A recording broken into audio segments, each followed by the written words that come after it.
Magandang gabi na naman po sa lahat, sa lahat ng nanonood sa atin dito sa ating bansa, sa ating mga viewers sa iba pang panig ng mundo, anong oras man sa inyo, umaga man, hapon, gabi, magandang araw sa inyong lahat. Narito na naman tayo sa isa na namang episode ng ating online talakayan. Ngayon po ay araw po ng Biyernes, Mayo 7, taong 2021. Patapos na naman ang linggo, ang bilis ng araw. Ano? Um, ngayon pong ngayon pong gabi, parang continuation ito ng talakayan natin kagabi. Kagabi exhaustively diniscuss natin yung hamunan ni Duterte at ni retired Senior Associate Justice Carpio sa isang debate. Sabi natin okay yan kung matutuloy yung debate ng dalawa. Hinamon ni Duterte si Carpio. Ay ang latest na update ito, nakikita natin hindi po tuloy ang debate. Yan. Umatras po si Rodrigo Roa Duterte. Actually marami nagsasabi bago pa yan talagang aatras yan. Anyway, bakit siya umatras? At ano yung hamon ni Roque at ano naman ang sagot ni retired Senior Associate Justice Carpio? Lalabanan ba, haharapin ba ni retired Senior Associate Justice Carpio si Harry Roque? Ano ba yung mga kondisyon na sinabi ni Roque?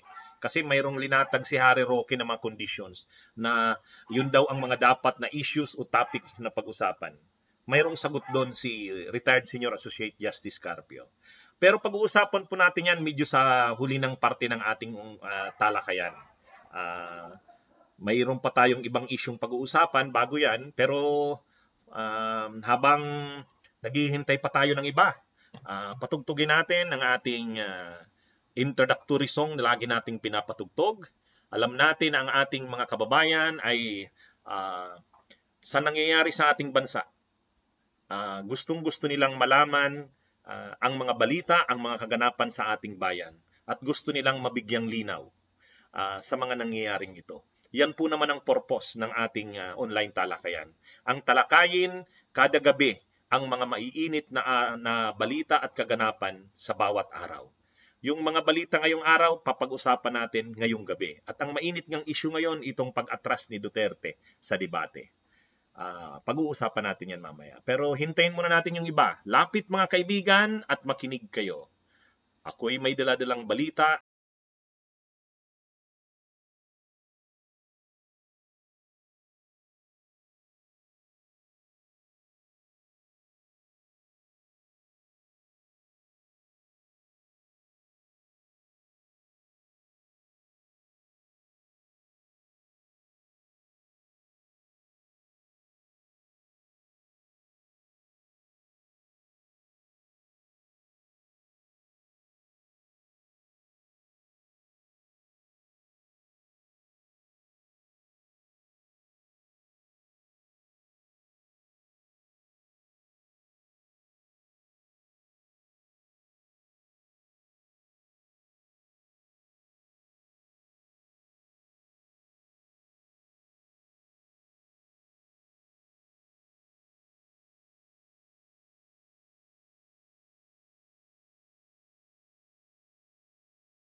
So yan po, yan po ang awiting balita mula po sa grupong Asin, napakaganda po ng awit na yan. Lagi ko po yung pinapatugtog dahil ang mensahe po sa kanta, lapit mga kaibigan at makinig kayo. Tayo'y may daladalang balita galing sa bayan ko. Good evening sa ating mga viewers. Si Nicolas Buetre, nanonood sa atin ngayon. Dante Tegzon. Si Ma'am Edin Pangilinan, good evening po. Si Ma'am Lena Flor, palang ilang gabing hindi ko nakita si Ma'am Lena Flor na nanonood sa atin.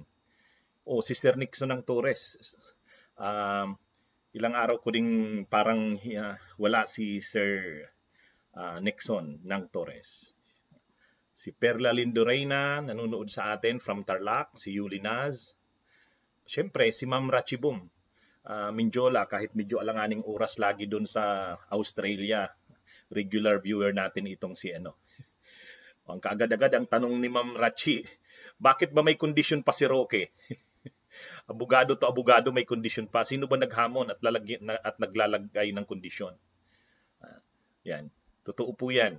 Silang naghamon tapos kung ano-ano pang kondisyon. Si Livy Dennis Ledisma, kabunyog natin ito sa Canada. Good evening. Nanonood sa atin na sabi niya araw-araw. Anyway, pag-usapan natin itong So hindi tuloy ang debate. Pero bago yan, ito po ang natin. Bago tayo mag-usap diyan sa debating hindi natuloy, ito, US says vaccinated people can go mask-free outdoors most of the time. So yan. Wow, ang ganda ng balita sa ibang bansa, sa Amerika, sinasabi yung mga nabakunahan na, nabakunahan na sa Amerika, pwede nang lumabas na kahit wala silang gamit na maskara, na walang face masks. So yan, ganyan na kaganda yung sitwasyon nila. Kaya yan, tingnan niyo po yan. Naglalakad ang mga tao sa Amerika, naglalakad sila. Wala na, ang marami wala nang face masks. Ayan. Nanonood sa atin si Manuel Toribio sa Virginia, USA. Ang ganda naman sa inyo diyan, Sir Manny. Kailan naman kaya ganyan sa Pilipinas ang sitwasyon, mahirap itong sitwasyon namin sa Pilipinas. Diyan kasi sa inyo napakarami na yung nabakunahan eh. Diyan kasi sa US napakarami na yung nabakunahan. Kaya nung una mabagal ang vaccination sa US kasi nung presidente pa si Trump mayabang din yun eh. Matigas din ang ulo ni Trump para ding si Duterte. Ang pinagyayabang yun ni Trump, wala naman yung COVID na yan. Tapos biglang lumubo yung mga kaso ng COVID lalo sa New York. Nagkandara pa ngayon yung US. Mayabang pa rin nun si Trump. Hindi raw yan, wala daw yung na yan, yung mga COVID na yan. Ngayon, maayos na ang pagharap ng US sa COVID. Sineryoso nila ito. Sinunod na yung mga recommendation ni Fauci, yung kanilang yung head ng task force nila sa COVID. Kaya sa ilalim ni Biden, priority talaga yung vaccination ng mga Amerikano. Pwera pa sa talagang may ayuda na natatanggap ang mga Amerikano. Kaya sa Amerika ngayon, hindi lang naman sa Amerika kahit sa ibang mga bansa na marami nang nabakunahan, na sila? Maluwag na sila. Wala nang masyadong paghihigpit. Kaya kung sa ano bang tawag diyan? Parang sabi ni Ma'am Rachibum, 70 million na bakunahan sa US sa loob lamang ng 6 na linggo. Ganon. Sa atin sa Pilipinas, parang 1 million pa lang yata ang nababakunahan dito. Noon kasing kasagsagan ng COVID, ang sabi ni Duterte, maghintay lang kayo. By December 2020, paglabas na ng COVID, wala, ano na tayo, tapos na ang problema natin sa pandemic. O yun, December 2020. O ngayon, ano na, Mayo na. Mayo 2021. Iilan pa lang na doses ng bakuna ang dumating sa Pilipinas. Wala pa. Kaya yun ang dito, Sabi nga ni Ma'am Milagros Dacanay, dito sa Pilipinas, marami nang inutang pero kulilat sa COVID response. Ikaw ba naman kasi, ang ipaglalagay mo ba naman sa ating interagency task force sa COVID, mga generals, mga retired generals, ay malinaw, kung mga retired generals ng AFP at PNP ang ilalagay mo sa COVID response, di ang purpose mo talaga, hindi mo tinitreat yung COVID as pandemic, as health problem. Tinitreat mo ito as problema ng kailangang kontrolin ang restriction ang mobility ng mga tao. Kaya ang panay na ginawa dito, mga quarantine ay hindi nga simpleng quarantine ang problema dito eh. Kinakailangan may contact tracing, mayroong vaccination. At ngayon nga na mayroon ng bakuna, dapat bakuna na yung ito nga sabi ni Ma'am Rachi, sa US nga in 6 days 70 million ang nabakunahan. Ay sa atin sa Pilipinas, kung mayroon na sanang vaccine, mabilis na sana ang pagbabakuna. Ang problema, wala pang ang vaccine. May dumarating nung isang araw, 70,000 yung Sputnik galing Russia. Kaya malungkot ang sitwasyon natin. Sabi ni Samuel Gerard, Chanico Manugid, tama na di pa nga marunong tumanggap ng pagkakamali. So sa ito si Ma'am Rachi Bumingjola, sa kabunyog natin to sa Australia. Sabi niya, dito marami na rin daw nabakunahan. Di na rin daw sila nagmamask. Di ba kumbagay nakakaano tayo. Alam nyo kasi ang gobyerno kasi natin panayabang. Hambog kasi si Duterte, ay noon may pera tayo pambili ng bakuna. Ngayon nasaan na yan? Wala. Sabi ni Pupoy Bicol, sa bagay nauna naman si Digong. Yan po, sila PSG wala pa nga hindi pa naaaprubahan ng Food and Drugs Administration yung bakuna. Patago na, inismuggle na, nagpabakuna na ang mga sundalo ng Presidential Security Group. At ngayon si Duterte nagpabakuna. Sila nauna na. Yung mga personalities nga, mga artista na malapit sa mga politiko, nagpaturok na rin. Kahit hindi naman sila dapat yung mauna sa vaccination. Yan, sila nauna na sa bakuna. Alam nyo, nakakalungkot. Nung isang araw, yung kaibigan kong abogado dito sa Bicol, pa siya single, wala yung asawa. Graduate yun ng UP Law. Kasamahan namin sa Lenny dito. Nagbubuo kami ng Lenny Group dito sa Bicol.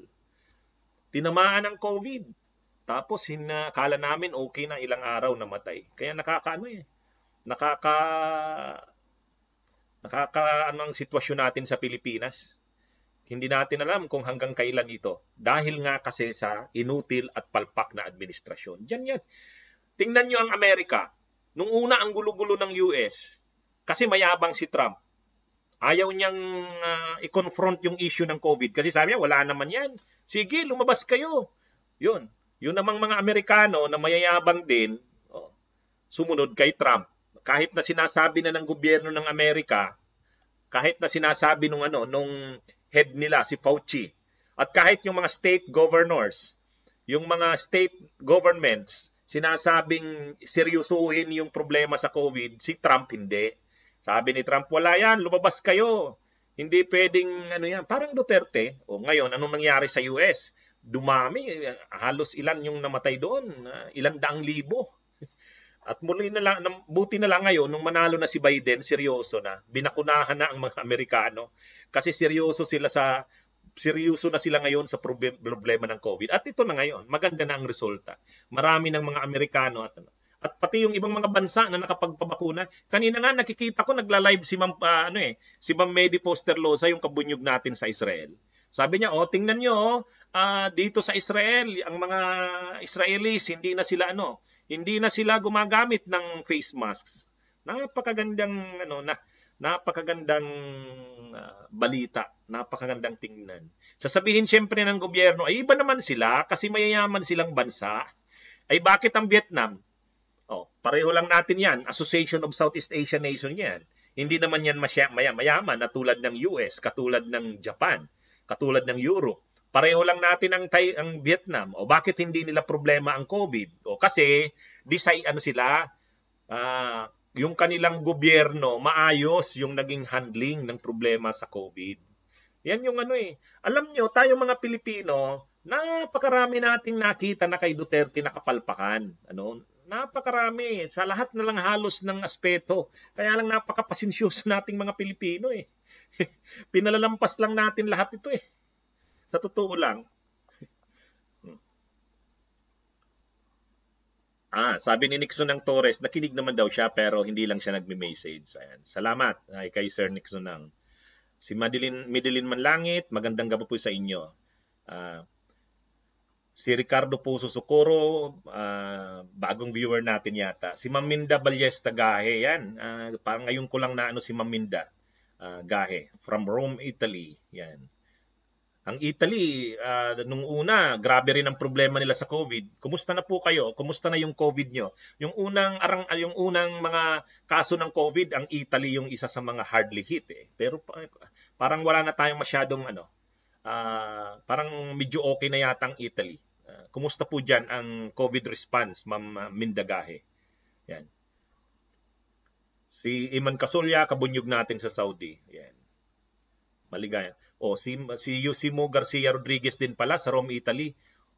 Sana Ma'am Mindagahe at saka si Yusimo Garcia Rodriguez, pala kayo, nasa Rome. Buuin na po natin ang bunyog dyan. Palakasin natin ang bunyog sa Rome, Italy. Kailangan po nating may organization sa Rome. Mabuti nga kung pati sa Milan, pati sa iba't iba pang lugar ng Italy, mabuo natin. Nalalapit na po ang elections. Kailangan nating palakasin ang ating mga chapters sa buong mundo, Si Ma'am Milagros na Kanay nanonood din sa atin,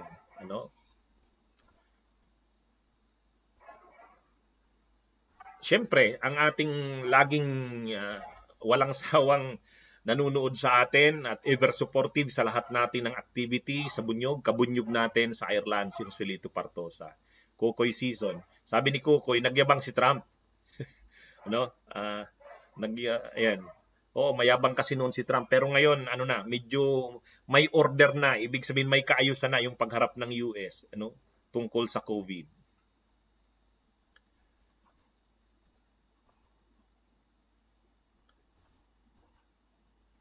Anyway, so yan po, nakakaano to, parang, wow, buti pa sila, ganito na yung nila, ganito na yung sitwasyon. Ang kailangan lang talaga sa atin, ang issue na kasi dito, governance, pamamahala. Ang problema na natin sa Pilipinas, kaya tayo ganito yung problema sa COVID, lalong lumalala, parang wala tayong nakikitang solusyon. Ang issue na po dito, mismo, governance, pamamahala, palpak talaga ang gobyerno natin, hindi talaga maayos ang pagharap sa COVID. Kung gusto talaga natin na sa natitira pang mga buwan, kung pwede nga, wag nang hintayin ang 2022 elections. Mag-resign na si Duterte. Pag binigay na yan kay Leni Robredo ang pagpapatakbo ng gobyerno, marami. Ngayon nga, hindi nga presidente si Leni. Maayos yung kanyang mga programa, maayos yung kanyang mga pagharap. Itong si Duterte, parang sabi nga, headless chicken. Yung parang parang manok na naputulan ng ulo. Di ba ang manok pag naputulan ng ulo, buhay pa yan, tumatakbo yan, walang ulo, hindi alam kung saan pupunta. O ganyan ang gobyerno ng Pilipinas ngayon. Hindi na alam kung saan pupunta. At ang malungkot po nito, ayan, ang ginagawa nila, tingnan nyo po itong comparison. Tingnan nyo yung comparison ng vaccination ng mga ASEAN countries as of April 21, 2021. Tingnan nyo po. Alisin ko yung salamin ko kasi hindi ko nababasa yan eh. Ang percentage ng population na nabakunahan Ang Pilipinas, 0.18% pa lang ang nabakunahan. Ang Indonesia na napakaraming population, napakalaki ng population ng Indonesia, 2.3% na ng population ang nabakunahan. Ay syempre, ang Singapore, nauna na rin yan 14.9% na ang nabakunahan. Ang Pilipinas, 0.18. Kapareho lang tayo halos ng Myanmar, 0.07 at saka ng mabuti pa nga ang Laos 0.43. O tayo, 0.18, hindi pa nga nangalahati. Hindi pa nag 1%. Hindi pa po nag 1%. 0.18%. Kaya kawawa tayo sa Pilipinas, kumbagay ang ang sitwasyon ng Pilipinas, niyan, 0.18%. Ang ka-level natin ay ang Laos nga 0.43, ibig sabihin at least malapit ng wag 1% ng population ang nabakunahan sa Laos. Ang Pilipinas 0.18. Ang kapareho lang natin na napakababa, 0.07% ang nabakunahan in terms ng population ay ang Myanmar. Ay magulo kasi ang Myanmar. Magulo ngayon, mayroon dong kaguluhan. Pero sa Pilipinas, wala naman ditong kudetang nangyayari, hindi tulad sa Myanmar. Dapat sana kahit papano yung COVID vaccination natin maayos. Kaya tingnan nyo po yan, hindi yan, nung April pa yan, 2021, ganyan yung comparison. Ang Indonesia, na napakalaking bansa, napakalaki ng populasyon, 2.3% na ang nabakunahan. Ang Cambodia nga, mas maunlad pa ang Pilipinas sa Cambodia, pero tingnan nyo, at least yung nabakunahan sa Cambodia, 2.8%. Tingnan nyo po yan sa ikatlong linya. 2.8% ng population ang nabakunahan sa Cambodia. Mas maano pa sa atin. Mas malaki pa ang nabakunahan sa Cambodia. Nakakalungkot po, nakakalungkot na ang sitwasyon ng Pilipinas. Cambodia 2.8%, ang Philippines 0.18. Happy Fiesta daw sa Karamuan. Mga natin. Sabi ni Ignatius Jan Pugiwapo Bangkaso. Okay?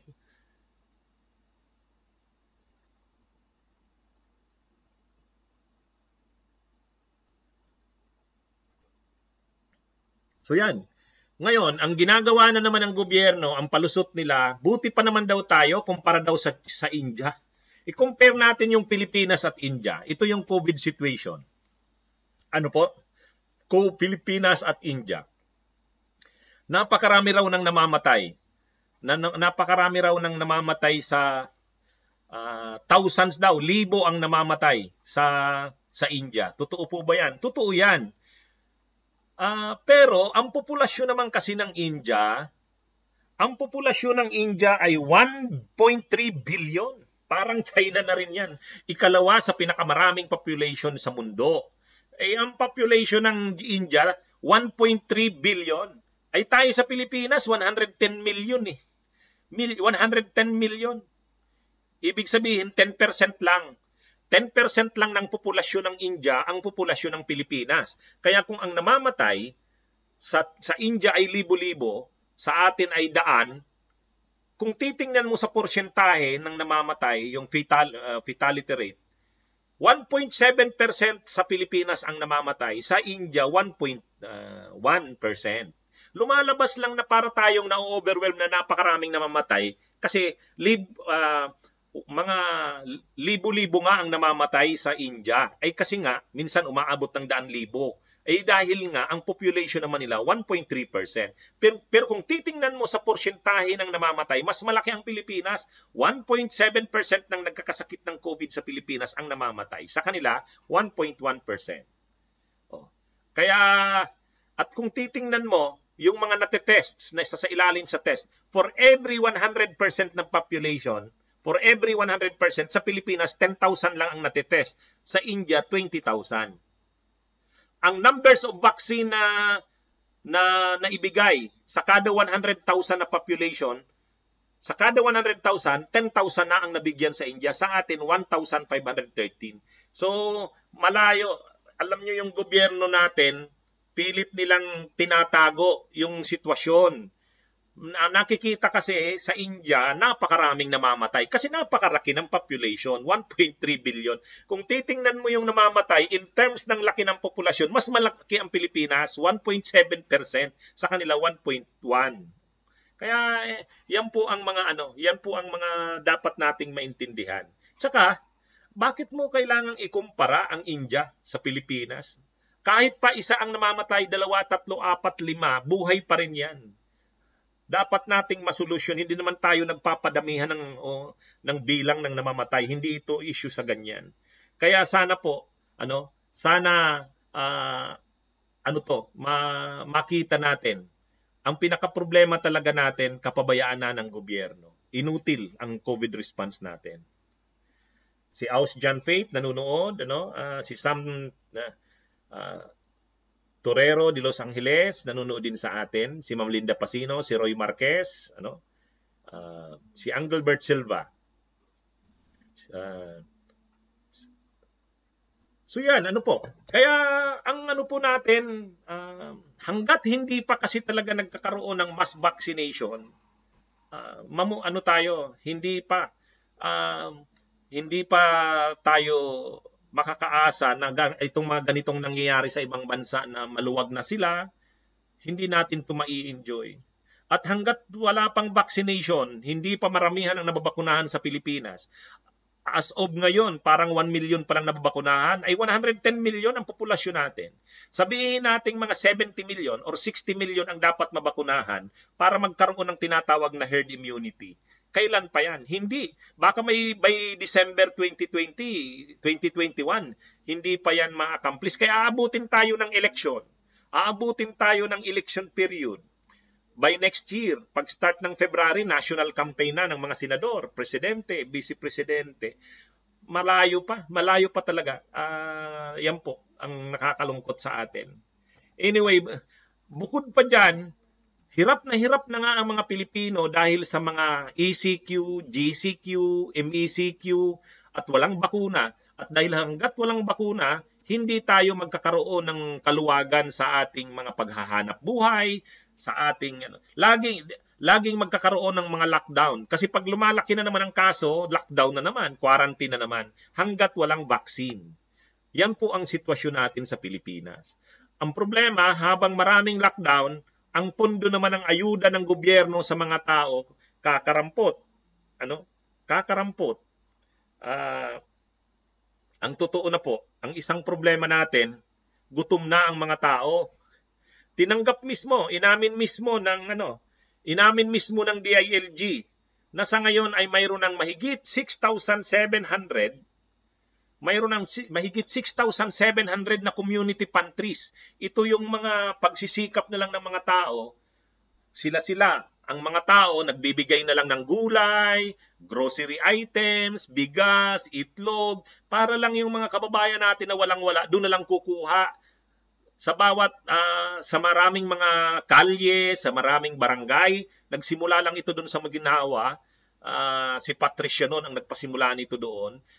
Na-duplicate ito. Ginawa na rin ito sa iba't ibang bahagi ng Metro Manila hanggang sa iba't ibang bahagi ng rehiyon, sa iba't ibang rehiyon ng bansa. Dito sa Naga City, sa Camarines Sur, sa Bicol, naglitawan na rin hanggang Cebu, hanggang ng Northern Luzon, Central Luzon, napakarami na ng community pantries. Sabi nga mismo ng DILG, 6,700 na ang community pantries. Bakit tayo umaasa na lang sa community pantries? Dahil nga walang ayuda ang gobyerno. May pera ang gobyerno. Tingnan nyo ito ngayon. Ito, pag-usapan natin to. Yung NTF-ELCAC is nagkaroon ng pag-release kaagad ng 10.6 billion sa loob lang ng isang buwan. Ito yun, ha? Noong Abril, inilabas ng NTF-ELCAC ang 10.68 billion pesos. Unang-una, ano ba itong NTF-ELCAC? Ang ibig pong sabihin ng NTF-ELCAC, National Task Force to End Local Communist Armed Conflict. Ayan po ang N, National. Ang T, Task. Ang F, Force. National Task Force. Ang E, End. L, Local. Ang C, Communist. Tapos ang A, Armed Conflict. National Task Force to End Local Communist Armed Conflict. So ang layunin nitong NTF-ELCAC, sa pamamagitan ng isang executive order ni Duterte, binuo itong isang opisina. Hiwalay pa ito sa AFP at PNP. Isang opisina ito na ang parang task force. Alam mo si Duterte, mahilig sa task force yan eh. Para harapin yung COVID, nag-create ng task force, yung IATF. Sino ba yung task force dyan? Si Carlito Galvez. Para naman dito sa tapusin na raw yung problema sa communist insurgency, nag-create na naman ng task force, LCAC. At ang pondong binigay dyan, nitong taon lamang na 2021 ay 19 billion. 19 billion. Ngayon, nalagay ito sa sobrang mga kontrobersya kasi ang spokesperson, isa sa mga kilalang personahe o leader, itong si Lieutenant General Antonio Parlade. Ay ang ginawa nitong ni Parlade, nired tag yung mga artista, sila Angel Locsin, mga komunista raw sila Angel Locsin, komunista raw sila Lisa Soberano, yan. Kaya naging controversial itong si Parlade. Kaya ang nangyari po nito,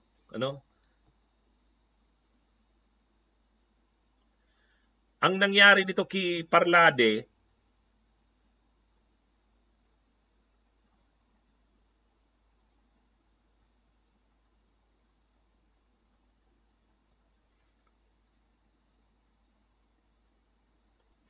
ito pong si Parlade, ito yung spokesperson nitong tinatawag na NTF-ELCAC. Ang problema, ang ginawa nitong NTF-ELCAC, panay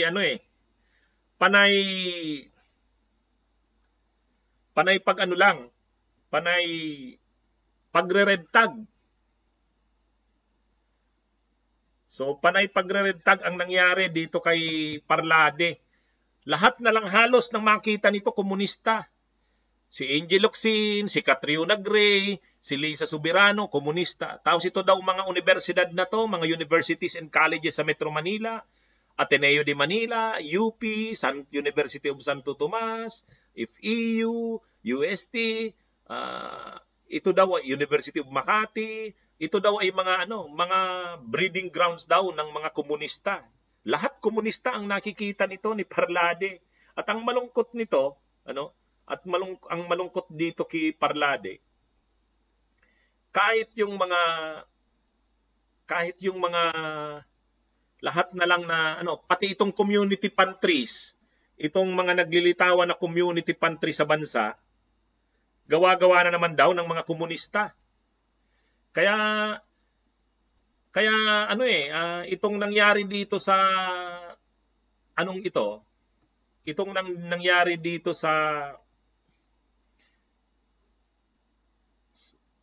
nangyari dito sa NTF-ELCAC naging kontrobersyal. Kaya tuloy, nung pati yung mga community pantries, nire-red tag nito nila Parlade kasama si Badoy, nag-react na ang mga kongresista at mga senador.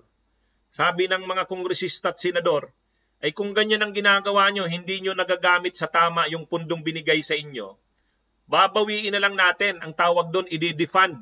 Aalisan ang pondo. Imagine niyo ba naman 19 billion ang binigay sa kanilang pondo dito lang sa National Task Force ELCAC.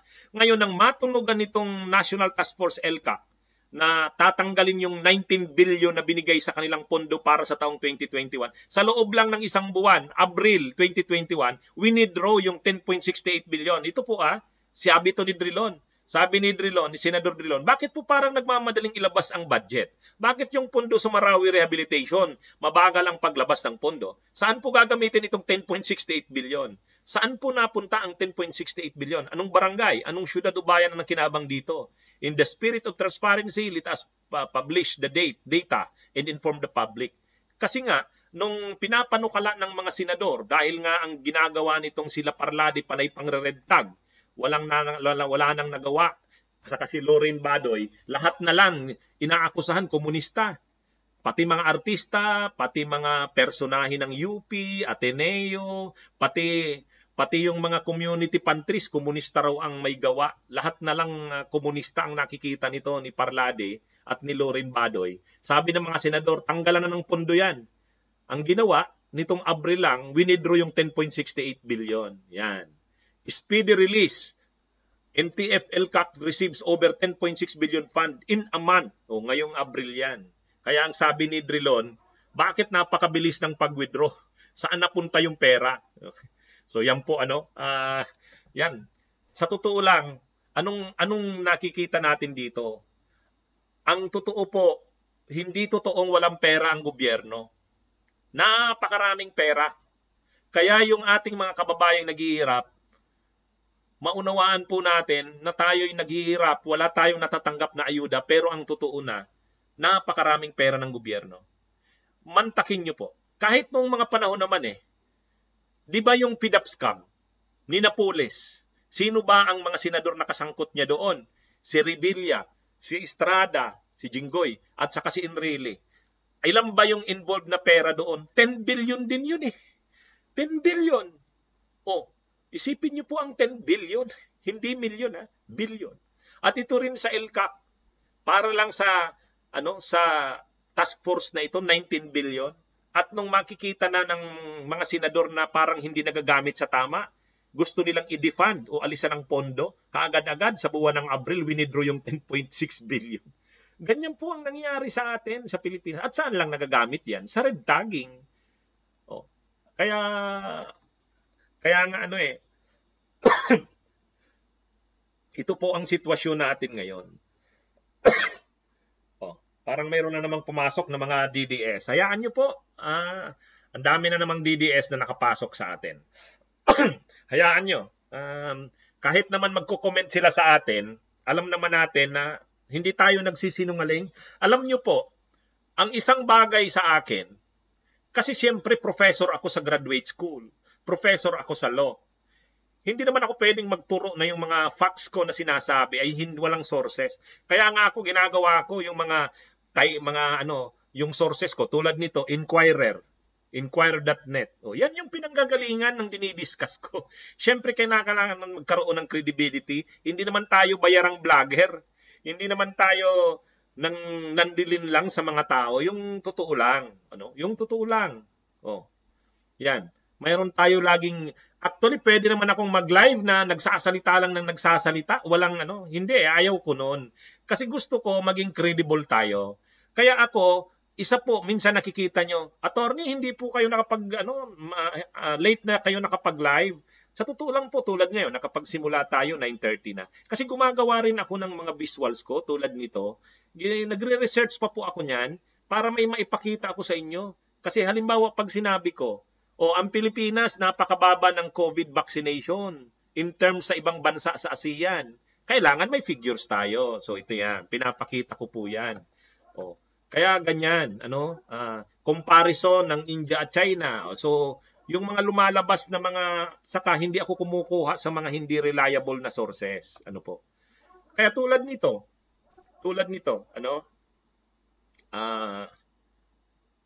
yan? Ito yung sinasabi ko. May pera ang gobyerno. Kaya lang saan nagagamit? Sa red tagging, sa NTF-ELCAC. Ay kung yung bang pondo na yan, ginamit na yan. Ginamit na yan.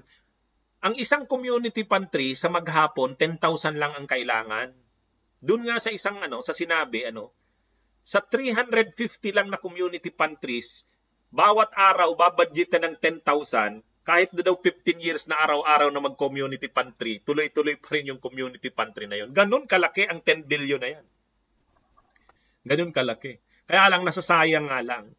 At ito nga, ito, kliyente ko ito, si Sasa Santa Rosa, estudyante ng Ateneo, Dinaga University. Kinasuhan ng, alam nyo ang kaso sa kanya? Hindi man lang sedisyon, kasi kung sedisyon lang, di makakapagpiyansa siya. Hindi rin lang illegal possession of firearms. Kasi kung firearms lang, pwede rin siya magpiyansa. Ang kinaso sa kanya, illegal possession of explosives. Mga landmines daw. Mga paggawa ng mga landmines, mga pampasabog. Isipin nyo naman itong batang ito, sa bahay niya, magtatago ng mga pampasabog.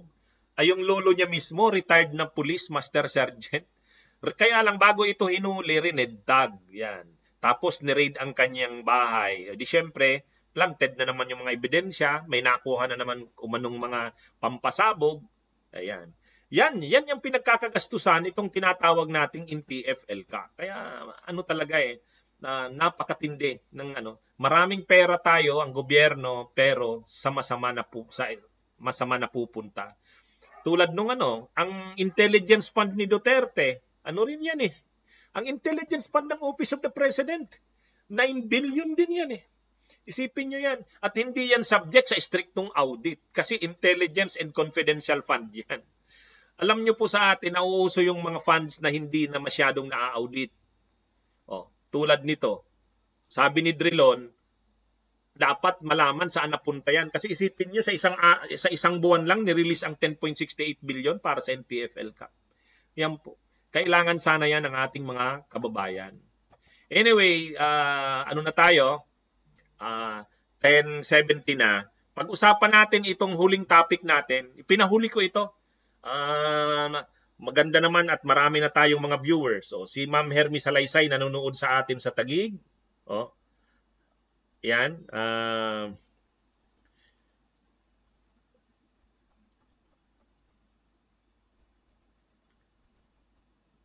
So, ito po, ano?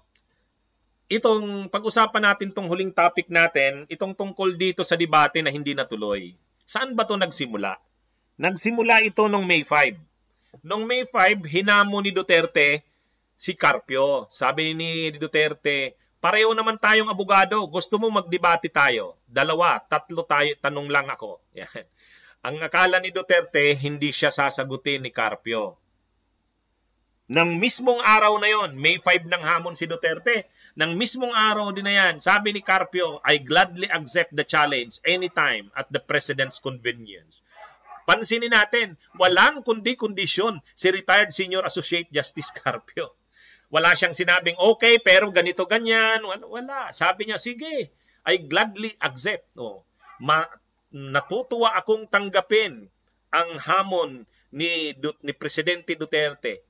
At anumang oras, kung anong convenient na oras o araw, lugar kay Presidente Duterte, okay sa akin. Yan yung sagot ni retired Senior Associate Justice Carpio. Nang hinamon siya ni Duterte noong May 5, nung mismong araw na yan, sinagot din mismo ni retired Senior Associate Justice Carpio. So, ano na, excited na ang marami. Oh, akala ni Duterte, hindi tatanggapin ni Justice Carpio, ni retired Senior Associate Justice Carpio. Alam nyo kasi itong si Duterte, basta na lang lumalabas ang kung ano-ano lang lumalabas sa bunganga nito na hindi pinag-iisipan. Ay hamunin niya ba naman si retired Senior Associate Justice Carpio? Ay international law expert yan. Eksperto yan. Pag pinag-usapan natin yung issue ng West Philippine Sea, tungkol yan sa public international law. At pag sinabi mong international law, eksperto ito si retired Senior Associate Justice Carpio dyan. O hinamo ni Duterte. So sabi ni retired Senior Associate Justice Carpio, okay, malagod kong tinatanggap ang hamon. Kung anong oras, at anong araw, at saang lugar, convenient sa Presidente. Walang kondisyon. Tandaan nyo po, walang kondisyon. Kaya lang, ngayong araw, ngayon, May 7, anong nangyari? Biglang labas ng statement si Harry Roque, si presidential spokesperson Harry Roque. Sabi ni Harry Roque, ang sabi ni Harry Roque, ang sabi po ni Presidente, kung papayag si Antonio Carpio, tuloy ang debate dahil importante naman na marinig ang mga ideas para ang mga taong bayan ang makagawa ng konklusyon. Ang sabi ni Presidente, tinatalaga niya po ang inyong abang lingkod na makapigdebate kay retired Justice Antonio Carpio. Yan. So, sabi ni Roque, tinatanggap daw, pero siya daw ang makikipagdebate. Yan. Dito na nagsimula yung mga palusot ni Roque at ng administrasyon. Ano daw ang dahilan? Ba't hindi pwede si Duterte mismo? Ang palusot ni Harry Roque, sabi niya, nag-usap-usap daw kasi ng mga miyembro ng gabinete at napag-usapan daw ng mga members ng cabinet ang advice daw kay Duterte, huwag. Kasi masyado naman daw hindi patas. Si Carpio daw ay mambabata, ordinaryong mambabatas. Namali pa nga si Roque. Ordinaryong mambabatas daw si Carpio. Hindi siya mambabatas. Hindi siya mambabatas. Pag sinabi mong mambabatas, kongresista o kaya senador, legislator. Hindi legislator. Retired Senior Associate Justice si Carpio. ilang beses din siyang naging acting Chief Justice. Pero hindi siya mambabatas. Anyway, ang sabi ni Roque, ang napag-usapan daw ng mga gabinete ni Duterte, inadvisean daw mismo, lalo na daw ni Executive Secretary Medialdia, ang advice daw kay Duterte ay wag. Kasi daw, may mga senador din daw na nag-advise. Actually, ang isa sa mga lumabas na nag-advise, itong si Tito Soto at saka si Coco Pimentel. Ang sabi ni Coco Pimentel, wala naman daw benefit, wala naman daw makukuhang maganda ang bansa sa debate na yan. Kaya ang sabi ni Coco Pimentel, advice niya sa presidente, wag humarap. Unang-una, sino ba ang nanghamon? Doon muna tayo magsimula. Sino bang nagpasimula? Hindi naman si Carpio. Hindi naman si Albert Del Rosario. Ang unang nagpasimula ay si Duterte. Ano bang sabi ni Duterte? Ito yun, no? Ako, sabi niya, kayo yung PI. Alam mo kung ano po talaga ang problema? PI? Ayaw kong sabihin yan, spell out yung PI. Alam na natin yan, mga mura niya yan eh. Wala kayong B. Oh, yan ang totoo. Kasi daw, ito daw sila Carpio at sila Albert Del Rosario, sila daw ang mga dahilan kaya nakuha ng China ang Scarborough Shoal. Oh, at ngayon daw na kontrolado na ng China yung mga isla sa West Philippine Sea, siya daw ang sinisisi. Samantalang sila Carpio daw at sila Albert Del Rosario ang walang B. Oh, yan. So, kaya hinamon ngayon ni Duterte, oh, abogado naman tayo pareho, magdebate tayo. Oh. Ibig sabihin, ang nagpasimula ng paghamon ng debate, hindi si Carpio, si Duterte. Oh. At ngayon, aatras si Duterte. Oh. Anong ibig sabihin yan? Duwag. Duwag. Ngayon, ang sagot ni Roque, payag daw silang makipagdebate, siya mismo, pero may mga conditions. Una, ang pag-uusapan daw ay ito. Una, dapat daw ang pag-usapan na issue, sino ba ang naging dahilan at nawala sa Pilipinas yung Scarborough Shoal? Panatag Shoal. Yung Panatag Shoal kasi sa Scarborough Shoal, pareho lang yan. Oh, yun daw ang gusto ni Roque na pagdebatihan. Sinong administrasyon? Kaninong administrasyon? Sinong presidente ang naging dahilan kaya nawala yung Scarborough Shoal sa Pilipinas na kontrol ng China? At sino rin daw bang administrasyon ang dahilan bakit nawala sa Pilipinas yung Mischief Reef? Yung Mischief Reef. Yun ang gustong pag-usapan ni Harry Roque. Ay sabi ni retired Senior Associate Justice Carpio, kung yan ang pag-uusapan, hindi ako makikipagdebate. Ngayon, paliwanag po natin yan. Bakit po? Ano? Bakit? Sabi ni retired Senior Associate Justice Carpio, kung yung mga pag-uusapan na yan, ang pagdidebatihan, yung sinabi ni Roque, ayaw ni retired Senior Associate Justice Carpio na makidebate. Bakit po? Kasi ang totoo, sabi ni retired Senior Associate Justice Carpio, wala naman, kumbaga ang sinasabi nito, undisputed fact. Ibig sabihin pag sinabing undisputed, walang argumento. Walang argumento na ang dahilan kaya nawala sa Pilipinas ang Mischief Reef ay hindi si Duterte. Walang argumento doon. Wala ring argumento na nawala sa Pilipinas ang Scarborough Shoal o Panatag Shoal, hindi kay Duterte. Kaya sabi ni retired Senior Associate Justice Carpio, wala namang debate, hindi naman dapat pagdebatehan. Walang undisputed yan na facts. Ibig sabihin, kahit sila, tanggap nila na hindi naman si Duterte ang dahilan kaya nawala sa Pilipinas yung Scarborough Shoal. Hindi naman si Duterte ang dahilan kaya nawala ang Mischief Reef. Nawala ang Mischief Reef sa Pilipinas sa panahon ni Ramos. Nawala ang Scarborough Shoal sa Pilipinas sa panahon ni Pinoy.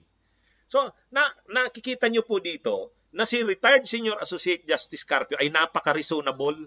Reasonable.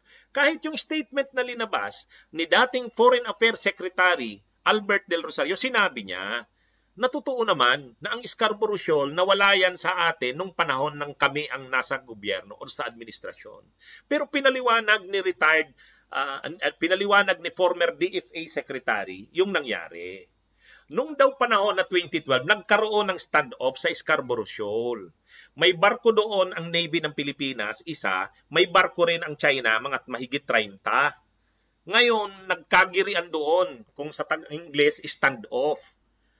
Dahil nga doon sa standoff na yan noong 2012, panahon niya ni Pinoy, pumasok sa eksena ang US, ayaw ng US na magkaroon ng kaguluhan doon, pinagharap ng US yung China at saka Pilipinas, parang nag-broker na magitan, at ang naging panukala ng US o proposal, i-diffuse ang tension. Ibig sabihin, para ma-diffuse ang tension doon sa Scarborough Shoal, aalis yung Pilipinas na Navy, aalis din yung mga barko ng Navy ng China. Yun yung proposal.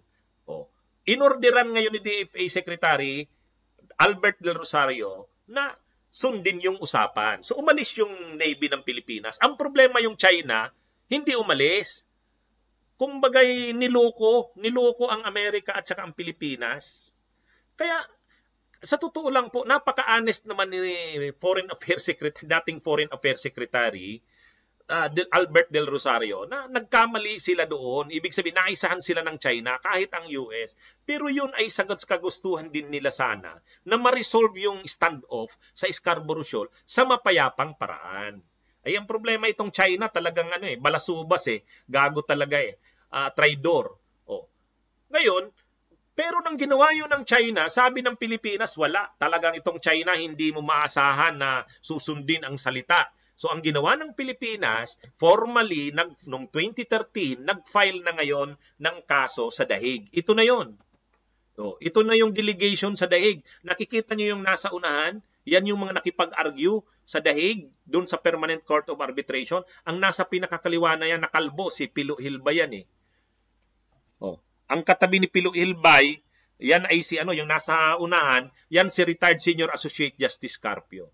Kasama din yan, yung babae na yan na pangatlo sa kaliwa, si Senadora Leila de Lima, nung panahon na yan, secretary pa siya ng Justice. Siyempre, magaling din na abogado yan si Senator Leila de Lima, kaya kasama siya doon. Nandun din ang mga iba pang opisyal ng gobyerno ng Pilipinas. Mga batikang mga abogado na nasa gabinete noon ni Pinoy.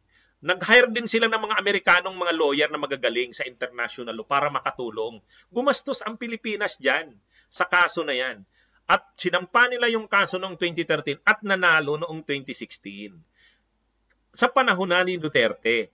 Ngayon, lumabas yung desisyon ng Dahig noong July 12, 2016. Umupo si Duterte June 30, 2016. Ibig sabihin, ilang araw lang pagkaupo niya, magandang balita, lumabas ngayon yung ruling ng Permanent Court of Arbitration. At ang ruling ng Permanent Court of Arbitration, pabor sa Pilipinas. Ano bang sabi ng Permanent Court of Arbitration sa Dahig?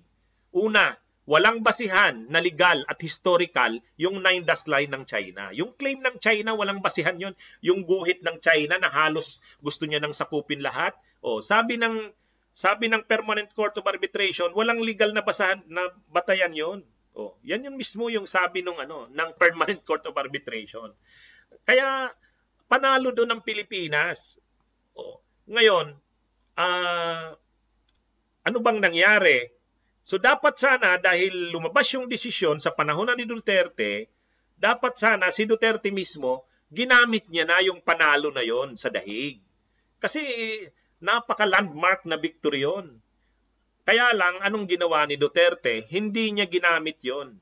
Ano bang nangyari? Itong nangyari. Ito si Duterte. Di ba? Yan si Duterte. Sa buong panahon ni Duterte, pagkapakatuta sa China ang nangyari. Kaya para tayong nagkaroon bigla ng presidente, hindi para. Nagkaroon tayo ng presidente na traidor. Traidor sa Pilipinas. Yan ang nangyari sa bansa natin. Kaya sa panahon ni Duterte, mas marami pang mga geological features, mas marami pang mga isla, mga bahura ang nakuha ng China. So, ito na. At yung mga bahura na yan, yung mga struktura na yan, ay natayuan ng China ng kanilang military installations, ng kanilang mga military structures. Kaya, kung iisipin, tama sila na yung mischief reef, hindi yung kasalanan ni Duterte, nakuha yan sa panahon ni Ramos. Totoo rin na yung Scarborough Shoal, nakuha yan sa panahon ni Pinoy. Naisahan nga. ang gobyerno ng Pilipinas. Hindi dahil duwag, kundi magulang ang China nung mga panahon na yan. Naisahan ang gobyerno ng Pilipinas. Pero matapos maisahan ng Pilipinas, kaagad-agad sinaayos ng gobyerno noon ni Pinoy. Nagsampa na sila ng kaso. Kaya hindi karuwagan yon. Kaya yung sinasabi ni Duterte na duwag, hindi. Kasi linaban nga ni Pinoy yun. Linabay nila sa kaso, ito na nga. Ngayon, ang gustong mangyari ni Roque at ng administrasyon ni Duterte, kung magdidebate ang pag-uusapan, sino daw ang dahilan at nawala yung mischief brief sa Pilipinas at saka yung Scarborough Shoal. Ang sabi ni retired Senior Associate Justice Carpio, ba't natin pagdidebatehan yan? Wala namang dispute. Parang wala namang argumento, wala naman tayong pagtatalo. Nag-release na ng statement si dating Foreign Affairs Secretary Albert Del Rosario. Sinabi na mismo ni dating DFA Secretary Albert Del Rosario na nung 2012 nga nawala sa Pilipinas yung Scarborough Shoal dahil naisahan tayo ng China, na doon sa brinoker ng US na usapan hindi sumunod ang China. So, inamin na yan ni DFA Secretary Albert Del Rosario. Kaya ang sabi ni retired Senior Associate Justice Carpio, kung magdidebate tayo at yan na naman ang pagdidebatehan, walang silbi yan. Walang silbi. Pero bakit laging inuungkat yon? Bakit yun ang gustong pag-usapan nila Roque? Kasi gusto nilang palabasin na ang dahilan daw kaya daw nakontrol ng China yung West Philippine Sea ay dahil daw sa kapabayaan ni Pinoy. Yung Scarborough Shoal, isa lang yan sa mga struktura yung mischief brief na nangyari kay Ramos 1996 to 98, isa lang yan sa mga structures dyan. Itong karamihan ngayon na mga nangyayari sa West Philippine Sea, mas marami na yan. Sunod-sunod na yan. Napakarami ng mga isla ang kinontrol ng China at pinagtayuan ng mga structures. Kanino nangyari yan? Dito kay Duterte. Yan dapat yung pag-usapan. Yung nagawa ng administrasyon ni Duterte. Yan. Kaya yan po ang yan ang sitwasyon natin. Parang nawala yung ating picture.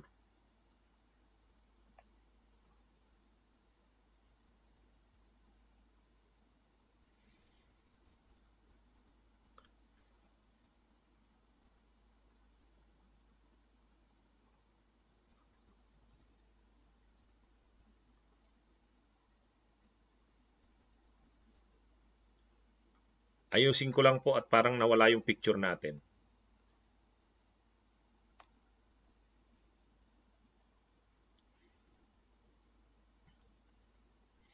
So yan.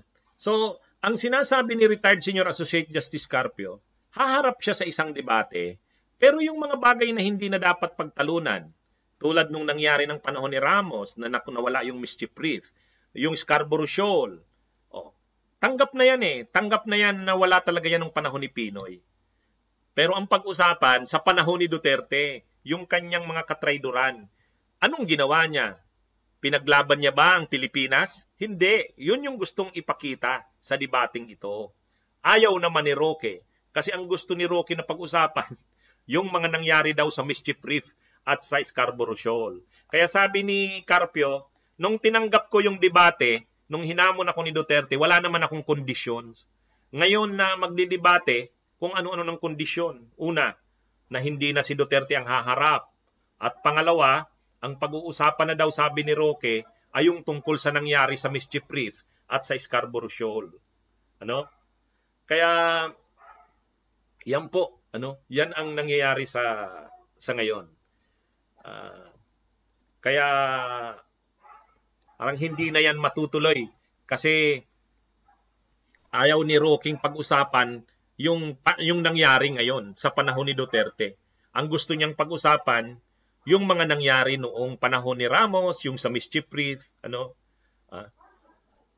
So sabi dito, pansinin niyo yung comment ng mga DDS, puro out of order.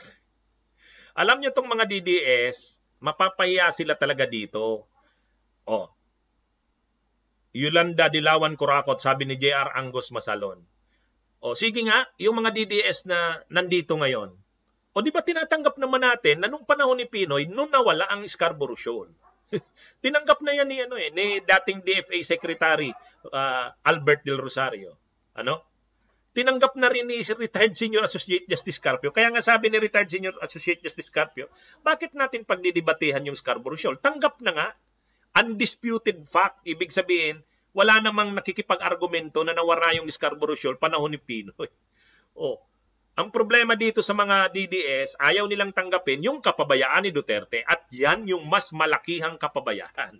Kasi kung nung panahon ni Ramos, Miss Chief Rip lang, nung panahon ni Pinoy, Miss Scarborough Shoal, ito lahat na halos ng teritoryo ng West Philippine Sea ang ikinukompromiso ni Duterte. Lahat. At ang nangyari nga kay Duterte, sabi ni Duterte, kontrolado na ngayon ng China ang lahat ng ang West Philippine Sea. Ang China na daw ang may possession. Sabi ni Retired Senior Associate Justice Carpio, ay parang sinurinder mo na. Parang inamin mo na ang China na talaga ngayon ang may control ng lahat ng West Philippine Sea. Hindi dapat gawin yan ng isang presidente. Delikado yan. At sinabi pa ngayon ni Duterte na yun daw kasing ruling ng The Hague, Permanent Court of Arbitration, ay mere scrap of paper. Sabi ni Carpio, delikado ang mga binibitiwang salita ni Duterte. Ikaw yung head of state, ikaw yung head of government, tapos gano'n ang mga statements mo, gagamitin ng China yan laban sa Pilipinas. Kaya nakakalungkot itong nangyayari ngayon. Kaya nga sabi rin mismo ni dating congressman Nery Colmenares, ano tong ginagawa ni Duterte, katraidoran, hindi na dapat ito payagan. Kaya sa totoo lang, kung gusto nating iligtas ang ating bayan, save the nation, dapat mag-resign na si Duterte. Mag-resign na. Kasi, bininta niya na, sinurrender niya na ang ating bansa sa mga incheck. Kaya wala na. Tapos palpak pa sa COVID. Kung gusto nating iligtas ang ating bansa, save the nation, Duterte, resign. Sana po, suportahan natin tong panawagan na to, na mag-resign na si Duterte. Kasi kitang-kita na dito sa nangyaring itong debate na hindi matuloy, umatras si Duterte, kitang-kita naman ang kainutilan niya Pilit lamang nilang dinidistort. Kaya wag po tayong pumayag na baluktutin nila ang kasaysayan. Mananagot yung dapat managot. Halimbawa si Ramos, mananagot siya doon sa pagkawala ng mischief brief. Si Pinoy, yun naman yung Scarborough Shoal. Pero, iwinasto kaagad ni Pinoy yan. Pagkawala ng Scarborough Shoal, naisahan sila ng China kaagad-agad. After nung 2012 na yan na pangyayari, 2013, nagkaso ang Pilipinas. Ang tanong ngayon, sa ilalim ni Duterte, dito na yung massive na yung wholesale na pagkakawala ng mga teritoryo natin. Maramihan. Ang ginagawa na lang ni Duterte pinagmamalaki, huwag kayong mag-alala, nakakapangisda pa naman ng mga Pilipino diyan sa West Philippine Sea. Hindi ang usapin dito yung nakakapangisda tayo. Pinaglaban mo ba ang teritoryo natin, yung ating sovereign rights sa ating Exclusive Economic Zone o EEZ? Yan ang dapat panagutan. Pero problema, ayaw nila Duterte doon. Ayaw nila Roque na yun ang pag-usapan. Ang gusto nilang pag-usapan, yung Scarborough Shoal, na wala na nga Ano na yan? Hindi debate yan. Tanggap na yan na nawala talaga yan nung panahon ni Pinoy. So yan po. Sabi ni Hermelando, tambalus-lus daw na depender ni Abnoy. Dinidipinsa ba natin? Hermelando Corbera? Yung totoo lang tayo. Sinabi naman natin na nawala nga yan ang panahon ni Pinoy. Kahit nga si Retired Senior Associate Justice Carpio, sinabi niya na isahan nga ang Pilipinas, pero hindi yun dahil sa kaduwagan. Magulang yung China, kahit nga yung US na isahan. So, yan yun. Kaya ang panawagan natin ngayon, kung gusto pa nating iligtas ang bayan, may natitira pang mga buwan, mag-resign na si Duterte. Panawagan na natin yan. Duterte resign. Save the nation. So yan po. Bukas ulit tayo ng gabi kasi 10:41 na. Napahabang ating talakayan. Iba-ibang issue ang natalakay natin ngayong gabi. Nagsimula tayo doon sa COVID. Tapos tinalakay natin yung budget ng LCAC. Tapos ngayon itong nangyaring hindi pagkakatuloy ng debate. Medyo mahaba. Kasi napakaganda ng mga nangyayari. Kailangan natin talagang ipaliwanag. marami tayong updates. Kaya yung ating mga nagsubaybay, hindi ko po nabasa ang inyong mga reactions. Pa-stop po kasi napansin nyo, nag-i-scroll ako kasi naghahang itong aking cellphone. Kasi hindi ko magamit yung internet na kasi ginagamit ko sa live, laptop ang gamit ko. Anyway, natutuwa naman ako sa patuloy ninyong pagsuporta. Sana i-share nyo po itong aking page sa iba. Imbitahan nyo ang iba na manood pa dito sa ating mga talakayan. Kailangan pong mamulat ang ating mga kababayan. At ang paraan po para mamulat sila, makinig sila sa ating talakayan. Si Ma'am Carmela Tanidas sa Japan, nanonood din sa atin. Si Jerry, yan. Sabi niya, Duterte palpak, inutil resign. Si Jobert Nogra, nanonood. Nanonood sa atin, mga DDS tulad nito. Si Jobert Nogra. Ako natutuwa akong maraming DDS ang nanonood sa atin. Alam ko naman magko-comment sila dito, pero sa loob-loob nila, tama tong sinasabi ni Attorney Enzo. Hindi naman nila tatanggapin yan dito sa comment sa atin. Marami naman ganyan. Hayaan nyo na yan. Si Ma'am Rachi parang talagang hinintay hanggang matapos yung ating talakayan. Have a blessed night daw. Si Agalin Suritsuk Unyila, nanonood. Si Angelito Agan, nanonood rin. Alam nyo, ako rin recognize ko tong mga DDS, hindi ko naman to binablock. Kasi ang mga DDS, okay lang yan, makinig sila eh. Ako kasi, fair lang naman ako.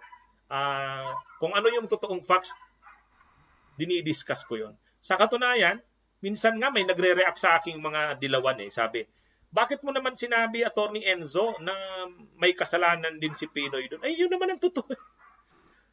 Yun naman ang totoo eh. Panahon talaga ni Pinoy na wala yung Scarborough Shoal sa Pilipinas eh. Bakit hindi natin tatanggapin? Kaya nga tama nga si retired Senior Associate Justice Carpio, huwag na natin yung pagdebatihan kasi totoo naman. Tanggap natin yan. Ang tanong na yon kay Duterte, yun ang pag-usapan natin. Anyway, magandang gabi sa lahat. Mag-11 na. Marami rin tayong viewers ngayon. Parang natutuwa ako na gabi-gabi umaabot na tayo ng 700. Kanina, 700 na yung viewers natin. Sana i-share nyo pa ito. Imagine niyo kung sa kada araw, ako nakikita nyo naman po ako ngayon, sinisikap ko na gabi-gabi mag-live eh. Nung kasi mga nakaraang araw, medyo pagod tayo. Pero ngayon sisikapin ko gabi-gabi. At natutuwa ako na nitong 3 sunod-sunod na gabing nag-live tayo, nagsimula sa 200 lang ang nanonood sa atin, 300, 400. Ngayon, ngayon nagtapos na tayo, kahit nagpapaalam na tayo, 438 pa. Natutuwa ako sa ganun. At i-share nyo pa ito ng i-share. Kasi ang kailangan talaga natin, i-counter natin ang napakatinding propaganda ng administrasyon ni Duterte. Alam nyo, itong administrasyon na ito, napakalaki ng budget nila sa mga trolls, sa fake news, sa disinformation. Paano natin sila lalabanan? Kailangan natin ng matalinong diskusyon ng mga issue. Hindi naman kasi pwedeng din tayo ang pagsagot natin sa mga DDS ay parang general. Hindi. Bawat argumento nila dapat kaya nating sagutin. Kasi wala naman tayong dapat ikatakot kasi nasa tama tayo, nasa katotohanan. Pero paano natin malalaman ang katotohanan? Sa panonood sa ating talakayan. Kaya i-share nyo po ito. I-share nyo po ito. So magandang gabi. Lagi po nating tatandaan ang paliwanag ng bunyog. Kaya nga ang ibig sabihin ng bunyog pagkakaisa. Tayo'y marami.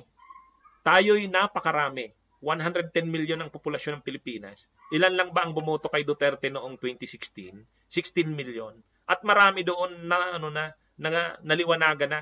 Malaki na ang nabawas diyan sa 16 million na yan. Maraki na. Kaya nga tayong mas maraming namamayan, kailangan nating ipakita ang pagkakaisa natin. Kasi marami tayo, para tayo mga tingting na hiwa-hiwalay. Kung hiwa-hiwalay tayo, walang lakas yan. Pero kapag nabigkis ang tingting na yan, sabi nga sa kantang itong ipapatugtog ko, suriin ang tingting, 10 may kayang baliin, pero kung marami, hindi mo na kakayanin. So pakinggan natin ang kanta ng bunyog, paborito ng lahat, Walis Tingting.